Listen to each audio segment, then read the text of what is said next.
Good afternoon, everyone. I'd like to welcome you to this press conference here at the World Economic Forum Annual Meeting of New Champions 2017 on blockchain, realizing the second age of the internet and the full potential of blockchain. I'm Rick Samans, a member of the Managing Board of the World Economic Forum, and I'm pleased to be here with two leading authorities on this remarkable new phenomenon, blockchain. Don Tapscott, who's an adjunct professor of management at the Joseph L. Rotman School of Management at the University of Toronto, as well as Dr. Zhu Hao, who's chair professor at Tsinghua University here in the People's Republic of China. We at the World Economic Forum, as is evident from the theme of this annual meeting of the New Champions, are paying particular attention on a wave of new technology and new technological systems and their implications for the economy and society more broadly. And in doing so, we are establishing a new center to encourage multidisciplinary and multi-stakeholder dialogue about some of the governance implications and wider social opportunities and risks of these new technologies, and the theory that there's a lot of appetite around the world from both governments, industry, and a wide range of civil society actors in getting a better understanding early in the process of the development of these technologies as to how they should develop in a way that would be most socially and economically beneficial for the widest share of the population. In the context of this, we commissioned a new white paper that we're issuing here this week, and that is the subject of this press conference. It is authored by Don and Alex Tapscott, Realizing the Potential of Blockchain. And this white paper, we believe, is an important foundational piece of work for helping everyone in this very new technological and governmental, or governance ecosystem, understand better what can be done to begin to try to bring a greater degree of understanding and, in some cases, convergence and alignment in key aspects of both the technologies standards themselves on the one hand, but also some of the ways that societies may seek to try to ensure that they are properly governed.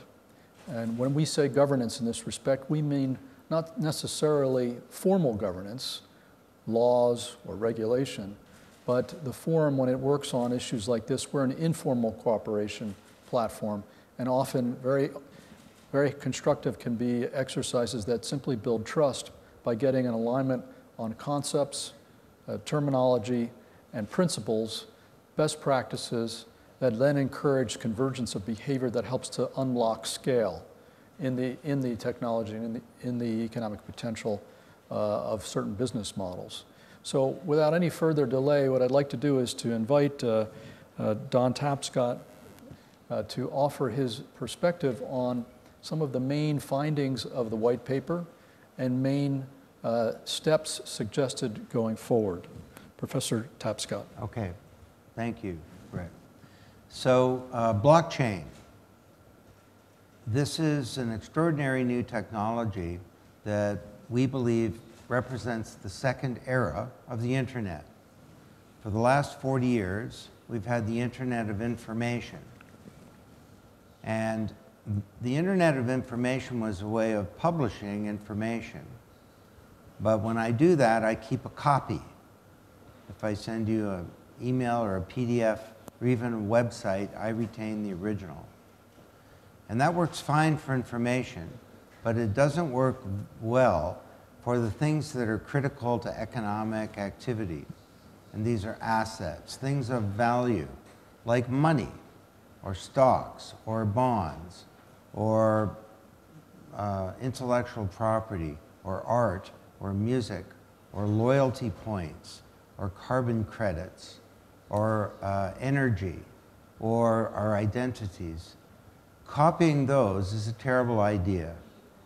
If I send you 100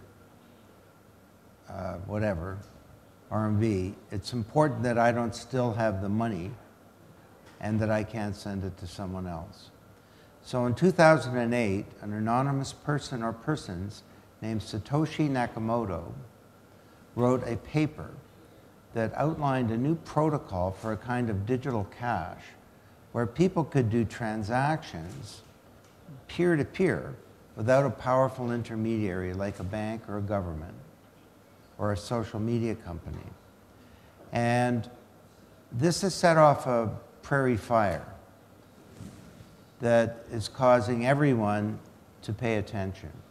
This is not about the Bitcoin protocol, which he invented. Bitcoin is an asset. It goes up or down in value, and that's of interest to you if you're a speculator. And if you bought Bitcoin, you're doing very well. It's gone up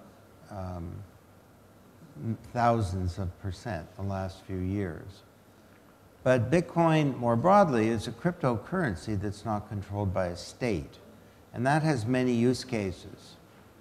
It means the Chinese people in Toronto that send their remittances back to their parents in Guangzhou don't have to pay 12%. They can pay 1%.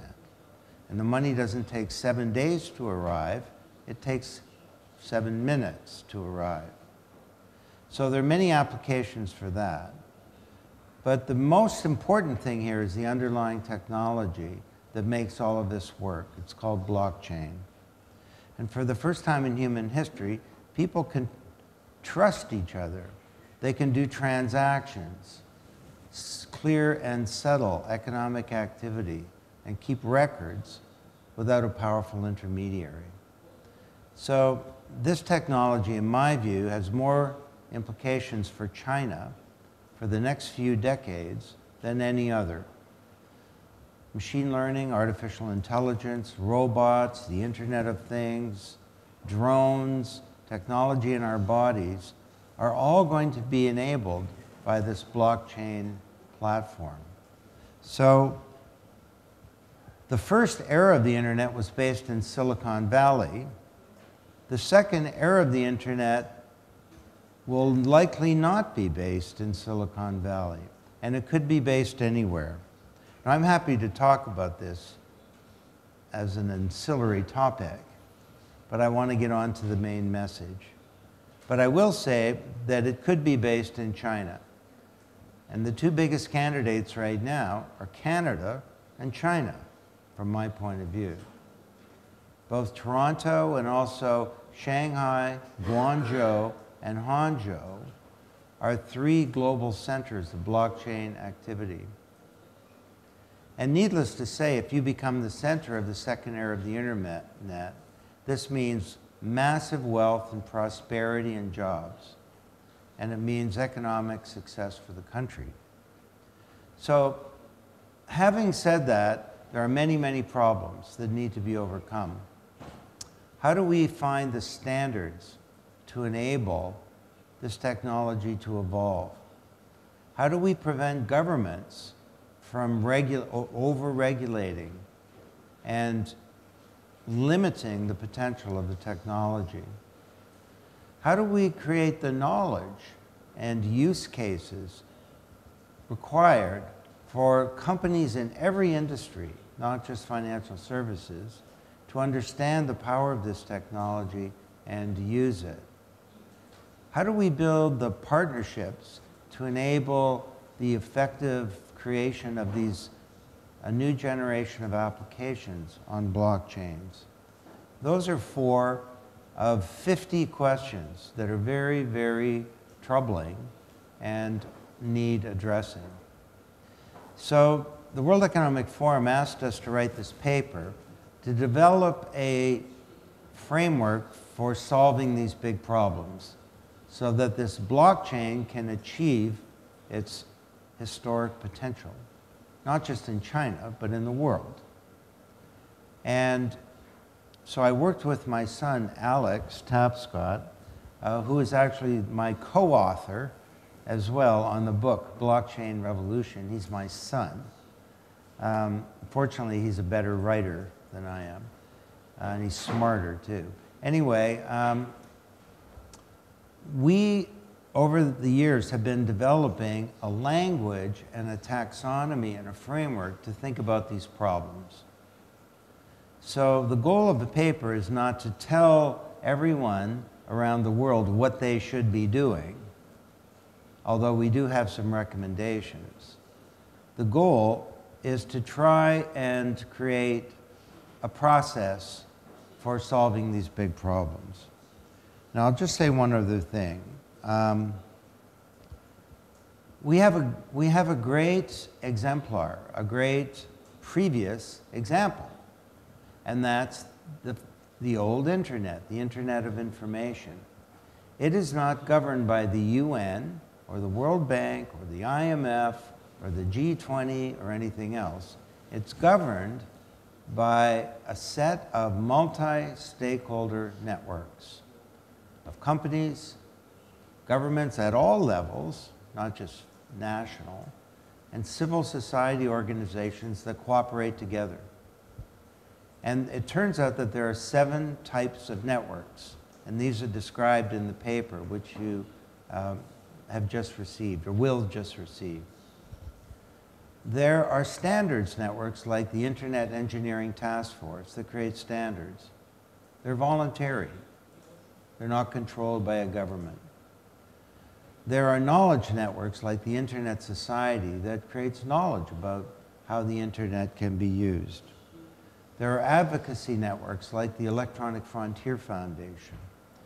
There are policy networks like the Internet Governance Forum that develops good policy for governments. There are delivery networks that just do things. They deliver stuff. ICANN is a network that delivers domain names to the world. There are watchdog networks that scrutinize how the Internet is being used. For example, that investigate child pornography or other illegal activities. And finally, there is a 7th type that we call networked institutions. These are very complicated and important institutions, but unlike the World Bank or the UN or the traditional state-based institutions, these institutions are not controlled by nation states. And the World Economic Forum is really the golden example of that kind of institution today. So we applied that framework to look at blockchain. And we discovered, after inventorying every network in the world, that the world of blockchain is very deficient. It lacks many of the key networks and partnerships to enable this technology to be successful. So, but there are some good ones that are emerging, and I'll just end by referring to those. There are great advocacy networks emerging. A wonderful example would be the Chamber of Digital Commerce in Washington, D.C. It's doing a lot of great work advocating for an open blockchain and for good policy. There are knowledge networks creating great knowledge. The Digital Currency Group at the Media Lab at MIT would be a great example. Another is the Blockchain Research Institute that was founded by me and Alex. And another, I would say, is the work being done by the World Economic Forum on the 4th Industrial Revolution that's creating important knowledge. There are policy networks that are underway creating good government policy around this. And there's a Center for Policy and Blockchain in DC. There are delivery networks like Hyperledger and the Ethereum Enterprise Alliance that are just building great platforms that can be used by everyone. And there are no watchdog networks yet, and we need that.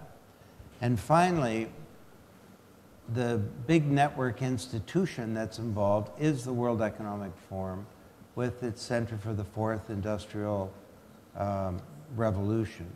Or is it age? Fourth industrial No, that's it. revolution. And the forum is at the early days of trying to think through what it will do in this area. But in the past, it's been enormously helpful in terms of convening activities and enabling partnerships to occur. So we hope that you'll read the report. We're available to answer any questions. And the goal, again, is to initiate a conversation and to provide a language to help overcome some of the big problems and obstacles towards this magnificent technology fulfilling its potential. Thanks very much, Professor Tapscott. Dr. Zhu, you are quite involved here in China in this very dynamic blockchain ecosystem that is emerging. You've just heard Professor Tapscott indicate that China has great potential, maybe even becoming a node, a nexus, if you will, for some of this informal or self-regulatory discussion.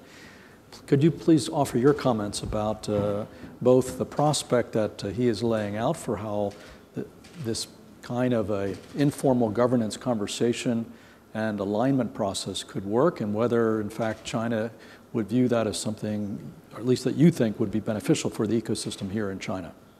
Yes, thanks, Richard. Yeah, I cannot agree more with Professor Tapscott. Like especially, I think on several points. First, like the first era of the internet happened in Silicon Valley, but the second era of the internet could happen anywhere. Especially, we see a lot of innovations happening in Beijing, Shanghai, Hangzhou, or even Shenzhen. So hopefully, creating maybe a freer market and also a better market, better regulatory protocols. We can encourage or foster the second era of the internet right in China. And the second thing, the blockchain, and also the what it has brought, or the technologies revolution enabled by blockchain, especially the interactive communications, or or distributed communications along multiple stakeholders across different parts of the world, could be the driving engine for the growth of the fourth industrial revolution. So for this revolution to happen, I think there needs to be a better cooperation between multiple stakeholders, including between multiple countries, the US, the China, the Europe, and also the private and the public sectors. There are needs for private-public cooperations, especially self-regulatory associations, agencies, for everyone to work together on bringing this possible. So, so hopefully through the better dialogues and better cooperations and the work of Professor Tapscott and also me and my Chinese colleagues, we can create some kind of interactive cooperations between multiple stakeholders, and also try to and also foster this kind of cooperation through the World Economic Forum platform, and try to bring this new era of internet faster, and realize it in China, Toronto, Canada, and other parts of the world. Thank you very much. Now we'd like to open the floor to questions.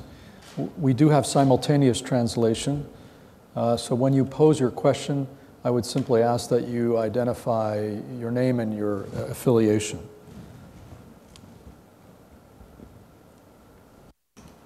Any questions? Yes, please. Here's a question from China Business News. As you know, cryptocurrency, especially Bitcoin, has surged 300% from the beginning of this year to now. So it's a huge jump, and it's causing a lot of attention, also concern. And also in China, such kind of activity like IPO, which we call ICO, initial coin offering, is kind of very hot here, and a lot of Bitcoin player or some market player use this kind of activity to support their blockchain or other IT project. But this is a kind of a gray area without any regulation, for example, from CSRC or SEC. But a lot of government put forward such kind of experiment like sandbox to support this kind of innovation. I just want to seek your opinion on how to regulate or how to manage this kind of gray area going forward. Okay, you raised a number of different points, so let me try and go through. First of all, unlike the first era of the internet, which was about information, this era is about assets that include things like money and securities. So it's a valid point that for the second era, we will need more government participation in ensuring that consumers and citizens are protected. Now, having said that, it would be a terrible mistake for governments to come in quickly and to regulate or over-regulate. You know, I remember during the first era of the internet, 40 years ago, there was a proposal that everyone who has a website, it was more like 30 years ago, should have to have a CB radio license. Now, there were only 500 of those in the world. So this would have killed the internet if governments had adopted that regulation. In London, in 1915, they adopted something called the red flag laws, so that if you were in an automobile or a horseless carriage, you needed a driver, a navigator, and someone walking in front of the car waving a red flag so that the horses wouldn't be frightened. Well, that actually hurt the British auto industry. So it's a big mistake for governments to come in too quickly and regulate. Now, having said that, there's a lot of pretty wild stuff going on. Ethereum has increased this year by 5,000%. And Ethereum is now the second largest blockchain after Bitcoin, and we believe it will surpass Bitcoin in value in the next year. And these ICOs, initial coin offerings, are exploding. Companies are raising $100 million in a minute. $150 million in 30 seconds. So there's a big question about how do we create a sensible regulatory regime for these to occur. And I would encourage China to not try and crush these things, but rather to be the first jurisdiction in the world to have legislation that makes them work. And if you do that, then billions and billions of dollars will flood into early stage investment in China. And it will solve the question of where will the second era of the internet be based. It would be based here for governments to do that one single thing. So the main point of the report is that this is not about regulation. Many of the problems and challenges facing this technology can only be solved by the players themselves. All the companies involved in blockchain and in cryptocurrencies and so on. All the users. I mean, companies like Foxconn in Shenzhen is moving its entire supply chain to a blockchain. This is the biggest electronic supply chain in the world, and maybe the biggest supply chain in the world. So that's an extraordinary thing that will have many impediments, but also will be rich with lessons. How do you communicate those lessons more broadly? How do we create standards? Bitcoin is still split. Now, there was some big progress at Consensus in New York a month or so ago, where Barry Silbert, one of the big blockchain entrepreneurs, basically got everybody into a room and said, let's do a deal. And a partial deal was done to help a complete explosion of Bitcoin. But that debate still continues. And the reason it continues is, I think, in part, is because that community doesn't have the language and the frameworks and the experience based on what happened with the internet to be able to know how to work together. So it's our hope that this report will be critical in helping fix that particular problem. Countless other problems for which multi-stakeholder networks are key. Thank you, Professor Tapscott. Dr. Zhu. Yeah, I would second Professor Tapscott's point of view and also add some of my own. I think, as Professor Tapscott said, there sometimes there could be, if there's over-regulation that crushes the innovation or new things, the growth of the economy or the growth of the second era of the internet could be slower.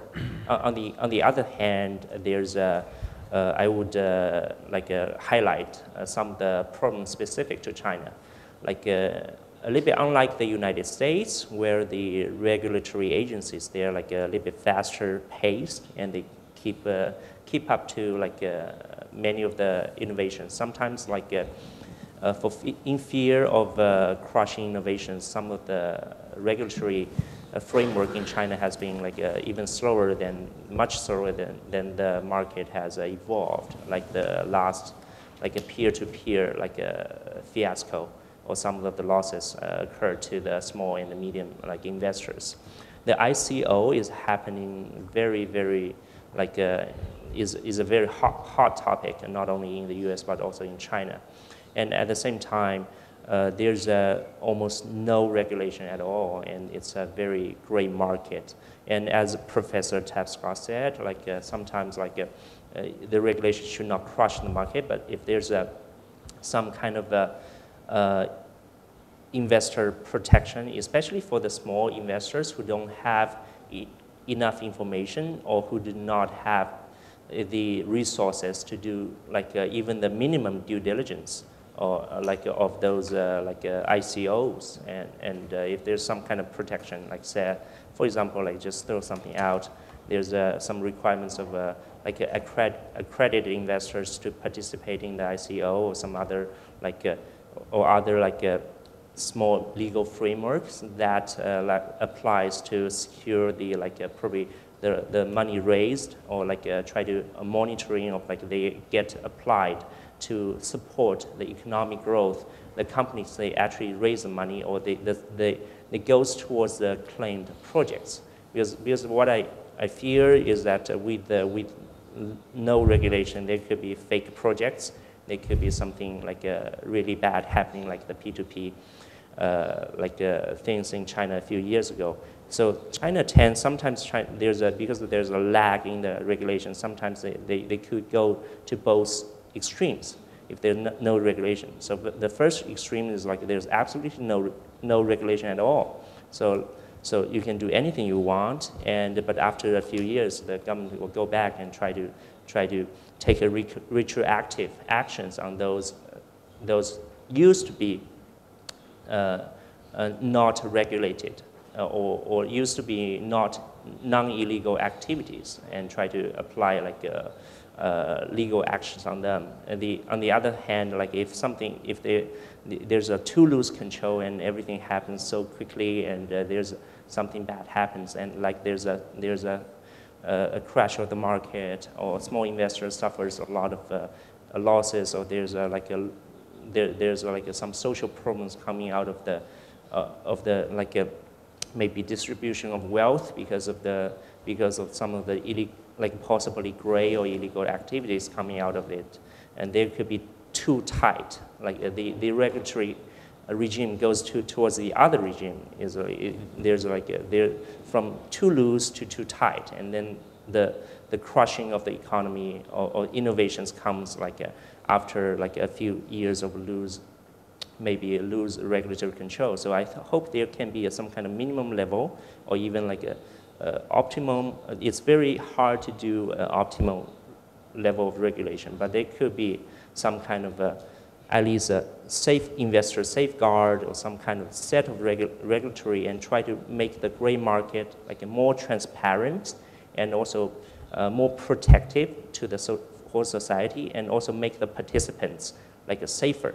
Because for now, under this almost no regulatory regime, even some of the legal and some of the honest and some of the true projects, they in fear of regulatory, maybe some regulatory punishment later on, they could not launch because there's no such set of guidelines. But I think if there's some regulatory associations and international corporations, we can develop some set of guidelines, then it could even unleash a bigger growth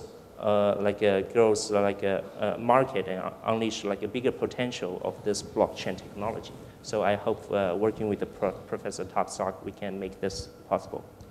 Thank you very much. Any other questions?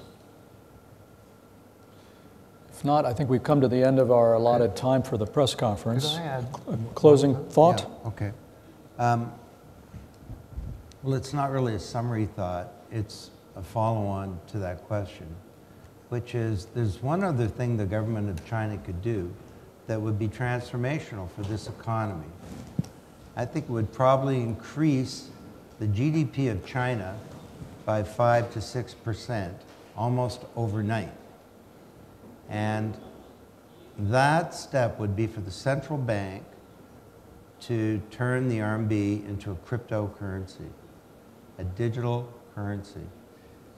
And that would transform the operation of the central bank. If you change the inflation rate, rather than waiting months to see what happens, you would know instantly what people are doing with the money, because it's actual digital money that we don't have today. I'm not talking about Bitcoin or some other currency. I'm talking about your national currency. Imagine if you wanted to put some more money into the money supply, rather than giving it to the banks and hoping they do something with it, you could helicopter drop the money exactly into the parts of the economy where it would have the greatest impact. Imagine the transparency that the government would get about what's happening with its monetary system if it had a digital currency where it could track what was going on. Governments could have a much lighter touch in regulation and let transparency or sunlight be the best disinfectant on bad behavior in the economy. So this is a recommendation that we make to central bankers everywhere. And some country is going to be the first to do this. And China is showing some really big interest in doing this. And I would encourage your central bank to take that action. Now that's not related to our report, but it's related to the question. Well, okay, one final question. How do you think that hackers nowadays, they use the new technology to make some ransom malware? How do you think that this can, people can prevent these activities being happened? Well, I'll start. One of the biggest reasons that companies and governments are moving towards blockchain is because it's infinitely more secure. It's dramatically more secure than the kinds of computing environments that we have today. I mean, all the smartest hackers in the world have been trying to hack Bitcoin since it first came out. Nobody's made any progress. Because to hack Bitcoin and a block in Bitcoin, that block is connected to the previous block and the previous block, and the block is only valid unless it references everything in the block chain.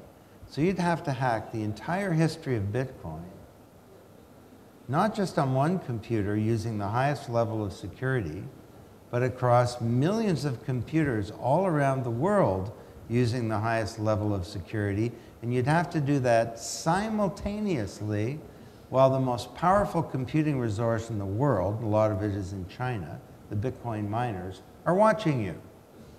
So good luck. The way I think of it, it's like a blockchain is a highly processed thing, like a chicken McNugget, okay? It would be like trying to turn a chicken McNugget back into a chicken. Now, someday someone will be able to do that, but for now it's very difficult. So this is why many banks are looking at moving to a blockchain platform, because traditional server technology can be hacked. And everyone from JP Morgan to Home Depot to the Democratic National Party to the CIA has found that out the hard way. I will add to some point. So what Professor Tapscott touches is the immutability of blockchain. So if there's something happens in a block, it's very difficult. You require enormous computing resources to change the blocks, like transaction records. I think what your question touches more is on the safety of digital currency, and especially like Bitcoin or like Ethereum, like to probably like everyone, like individuals. So the hacking happens not much on the chain, but more in the exchanges. Especially if there's security breaches, or like it's more on the ownership of the block, like what this blockchain, what this currency attaches to the owner. And this is still, I think, a vulnerable issue to blockchain and the digital currencies. And we have issues like tens of millions of dollars, or even more, like hundreds of millions of dollars get lost, like happens like to the exchanges and to the investors who trades or holds an account on the exchanges. So I think there's still a lot we can do and try to make digital currency like safer, and through some kind of self-regulatory or like some kind of international cooperative frameworks, and try to increase the transparency, increase the safety of the technology. So about the hacking, because there's so many things happens in the exchange, on the protocols. The protocol can go wrong, or even when the protocol is safe, the designer of the exchange or the account, the safety of the exchange can go wrong. There are so many things that can go wrong. It's a very complicated issue. So that, I think, requires participation from multiple stakeholders, not only on the Bitcoin, the Ethereum platform, but also on security experts from the government, from all of the world, and everybody partnered together and try to create a solution for a safer digital currency. Thanks very much. I'd like to thank both of our panelists, and particularly you, Professor Tapscott, you and Alex, for drafting this foundational piece of work, this white paper, which is available digitally. You should have a press release, and in it is the link to the white paper itself. The next step you may ask in this process, putting these ideas out, is now to socialize these ideas here in China and the blockchain ecosystem, also in some of the other centers of the world where we see a lot of dynamic activity in this regard. And we anticipate, after some limited period of outreach and consultation, bringing key members of the community together for a discussion about just what we're talking about here is where might be some of the initial common building blocks for a dialogue and for some identification of some convergence or common principles or possibly even standards which begin to move in the direction that both of our panelists today have suggested, to both for the benefit of the application of the technology itself, but also for society and the economy more generally. So we thank you very much for your interest here today, and we look forward to engaging you in the future. Thanks.